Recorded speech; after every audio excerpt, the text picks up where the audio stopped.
Hey guys, this is only going to be a short blog. I'm in my house. My mum's gone to work, which is unusual for a Monday night, because sorry, we're normally in the house watching films or watching the latest TV show that we're into. Uh, at the moment, I'm watching Breaking Bad and it's brilliant. I recommend watching it, and that's all I'm going to say on that. Um, Apple's attention to detail, I know they fucked up iOS 6 maps because that just they can fix that with the servers. Like they don't need a 6.1 update, they don't need a 6.0.1 update. They just need to update the servers and it should be fixed like that. Uh, Apple's Apple's little attention to detail, like what I read before, like FaceTime. If say you're running the iPhone 4 and you're FaceTiming someone that's on the iPhone 5, then the little preview window, the window where it shows yourself. Oh yeah, I got messed up then. Say if you're on the iPhone 5 and you're ringing somebody that's on the iPhone 4, the aspect ratio of the little preview window of yourself will be changed to 16:9 if you're running the iPhone 5. But if you're running the iPhone 4, it'll be 4.3. I don't know if you can get that, but the little preview window in FaceTime will change depending on what device you're using, like what aspect ratio. If it is it the iPhone 5, is it the iPod, is it the iPhone 4 or 4S? It changes. I'm not sure what it's like on the iPad since I've never actually seen a FaceTime phone call on the iPad. I know the iPad 1 missed out on a great opportunity to put a front-facing camera for FaceTime phoning because I know they were trying to keep the engineering the cost of the device low, but I actually said to when the iPad first came. Not when I know it wasn't my uncle. It was my friend at college. Like we were all talking about the iPad. Like the iPad's just gonna flop, and I went, well, Microsoft brought one out 2002, and nobody gave the crap about it. But I think Apple have got a chance with this. And then I said why didn't they just put a front-facing camera in it? Because it'd be great for conferencing. Like all phones now have really a front-facing camera. Like either it's VGA, 720p, 1080p, whatever. It could be. I think Apple missed out on a great opportunity to put a front-facing camera on the first iPad because a few months later they actually released the iPhone 4 and that had a front-facing camera to enable FaceTime. And I'm not sure if they could have just used it for Skype. Yeah, this is great for Skype, but I don't know if they want to triumph FaceTime because FaceTime wasn't finished with the iPad when the iPad came out. I'm not sure if Apple were finished with a FaceTime application or making sure they've got all the kinks around and all that crap, or I don't know. Another thing about Apple's attention to detail, on iOS 6 they changed it. On pre-iOS 6 devices, the volume slider would just be like a little silver knob which you could slide up and down to do your volume slider or you to fine-tune your music or all that crap. But in iOS 6, if you tilt the device certain ways, it changes on the reflection. If I tilt it forward, the reflection will change, and if I tilt it backwards, it'll change, and it gives you some sort of sheen, metallic shine. I'll call it that.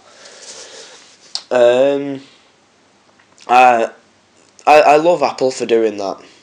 iOS 6 is kind of boring to me. I turned off Apple as soon as we hit iOS 5. I got iOS 5 running on my phone, but the battery life was really, really poor, and it caused me I'd have to charge my phone up 4 times a day just to get to the iPhone, just to get to iOS 5. Yeah. Plus, I couldn't even unlock it on iOS 5 because when I got the phone, I bought it off eBay and it could have been stolen. The IMEI number could have been blocked. I don't know, but it's it's been lying in my drawer for about, I'd say, more than a year. Yeah, more than a year, because ever since iOS 5 came out, I was forced to use 4.3.5 or whatever it was, and I was trying to... No, 4.3.2 I think was the last one that didn't update the baseband. I'm not sure.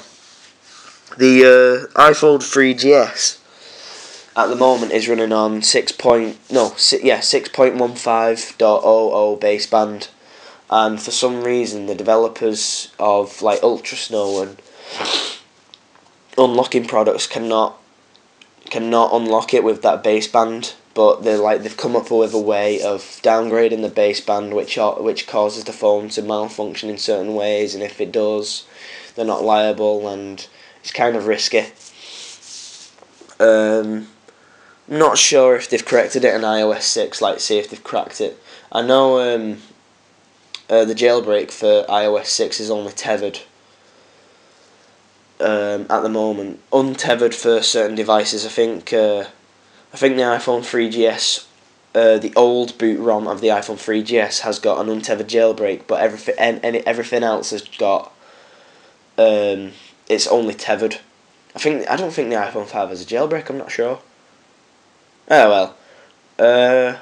See, the pain is, since I bought it off eBay, the iPhone 3GS, I bought it unlocked, and that means if I update to whatever software, I've got to immediately jailbreak it to activate it, because in order to unlock the phone, I've got to have a verified SIM card, or I put emphasis on the card because I don't know why. Yeah, if I buy it, yeah, I've got it, and I have to jailbreak it straight away to unlock the device, and then I've got to go on Cydia, which on iOS 5, the first thing is no, not iOS 5, iOS 6, the first few days of iOS 6, you had to jailbreak the device using Red Snow, like Beta 1 or whatever it is, and then you have to go into command prompt on Windows or terminal in Macintosh, and you've got to type in a few codes, transfer the IPK over, then install it with SHSH blobs. I'll go over SHSH blobs in a later blog. This is all off the top of my head, and what the hell have I been talking about? Yeah, you had to install Cydia, and you've got to install Ultra Snow, and I don't think it's liable. I don't think it's compatible with whatever new baseband that iOS 6 has. It's probably not been updated, but I'm digressing a little bit because it's mainly about Apple, but I think, well, me and my uncle think that 6.1.5.00 is the reason why most iPhones have sucky battery life at the moment, because they're trying to do so. I don't know if they're trying to do so much work in the background, because when I updated the iPhone 3GS to iOS 5,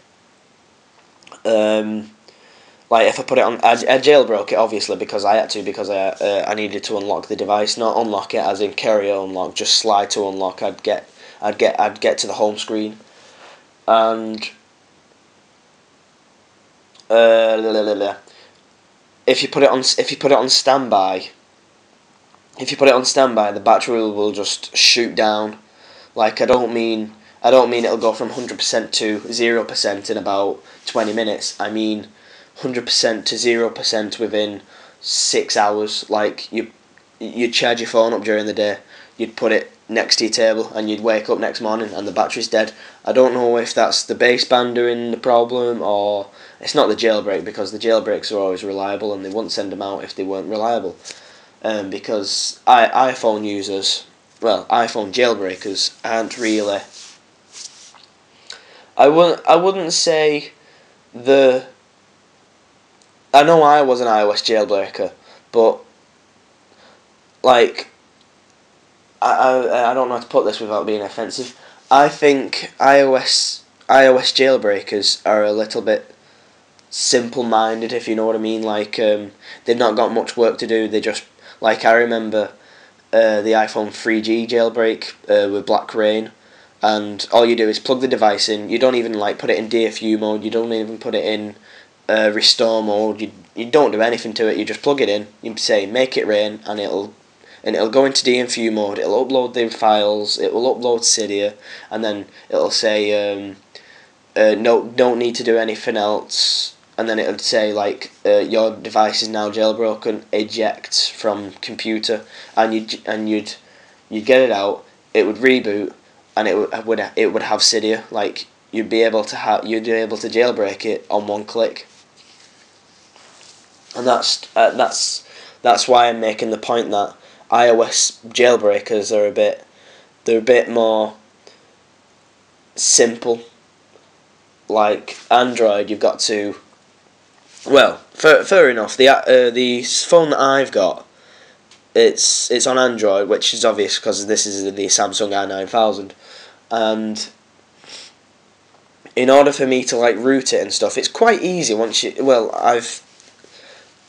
I messed it up because when I had a look at the website to have a look like how do I upgrade to ice cream sandwich on my i9000, I was looking at an article and it said make sure you press the repartition log box. So I did that and it went all through and I thought, alright, I'll just reboot the phone, make sure everything's there, like TouchWiz was still there, which is a Samsung skin, and I wanted to see if it was still there, and it wasn't. There was no. It had the boot logo, but it didn't boot it in anything. So I had to talk to my uncle, which was on Facebook, and he told me like, oh, you should try this ROM, and I said to him, well, I just want to get it back to a working state now, and I went into the article. I showed him the article and I said, have you rooted your phone before? And I said no. Oh right, well don't press the repartition thing. So I did that and it worked fine. And then I got Clockwork Mod. I mounted the SD card. I put the zip file of the ice cream sandwich ROM that I was supposed to be installing. I put it over with Clockwork Mod.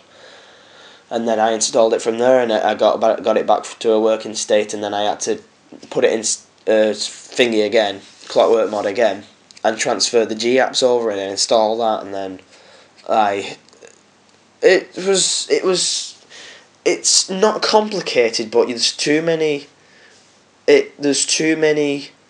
Well, I wouldn't say there's too many possibilities for it to fail, but you've got a lot of variety of buttons that would make it fail if you're not. Like I thought I broke it pressing the repartition, which I wasn't supposed to. Yeah, I just say iOS 6 jailbreakers are simple-minded and they don't know how easy they've got it for jailbreaking. Like on Red Snow, I've digressed so much. I don't even know what timer I'm on.